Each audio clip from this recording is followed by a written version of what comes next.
Welcome to Project Fritillus. In this speculative evolution project, we will ponder how animals would evolve if magic would be intertwined in their evolution, how this changed them over eons of years. We will discover the forms and shapes this will take, see the path they took, and we use randomness with dice for some really interesting surprises. And we will discover some really interesting animals on the way. Most of the time, when somebody adds magic to animals, it's just magic plus an existing animal, and that's just, magic on top of the animal. Nothing really special. Or if they are really fancy, they take the normal animal, another normal animal, and that's so much more interesting. So we take a different route, evolution. We take animals and evolve them into magical beings. For this we make a seed world where we sprout animals from Earth to another planet on somewhere in the galaxy. That's the galaxy, and there we take Earth. Earth rotates around the galaxy every 225 million years, give or take a few years. And we take anomaly 0815, and this rotates way faster, just 33 million years and a few in between. And every time they meet, they could interact. And for help, we use some dice that will help us with the randomness, so it becomes more interesting. That means we will give animals some magic, and out of one animal adapting to magic, we can get various different outcomes, using it in a fancy way, in a useful way, or teleporting and stretching their body, or whatever. But we will get a lot of different animals out of the same basic stock. And out of speed reasons, we take some really crappy art like this, because it's just faster. This is Fritillus. It's orbiting 2 stars, because 2 are better than 1, has multiple moons, and a second planet in the habitable zone. However, it's in a closed system inside anomaly 0815. And it stays there without any problems or interactions with the rest of the universe. Except anomaly 0815 comes close to Earth. Then Earth's core attracts it, and it transcends Earth. This transports animals, plants, and magic into anomaly 0815. And some of them end up on Fritillus. This means every time they interact, they could cause a catastrophe on both worlds. And that's how magic is transported there as well, as a side effect of this anomaly. However, not every time they meet, they will interact. The universe is a big place. Often it just misses Earth.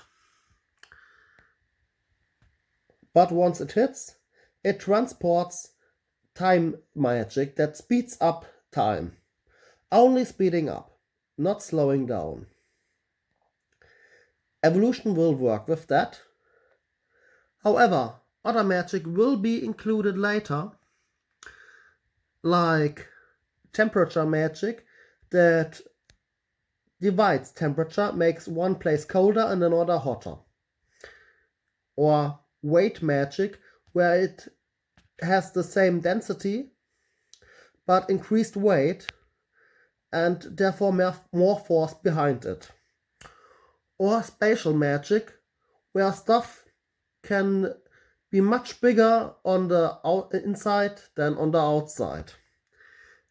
Evolution will work with them once they are there, but we start only with time speeding up. Because we need to limit ourselves, otherwise everything is possible and just everything happens because there are wishes, magic is random and just a plot device. That's boring. We need limitations. Now, the next part of this planet. The atmosphere is twice as dense, therefore floating is way easier. However, the gravity is lower. And this changes how animals can evolve. For example, the air density makes floating way easier, however, flying makes it way harder. The gravity, on the other hand, makes flying easier, and it makes bigger animals more easily possible. Even bigger than Earth's. And those on Earth were really big ones. Now about the specifics about Fritillus. Earth is stable.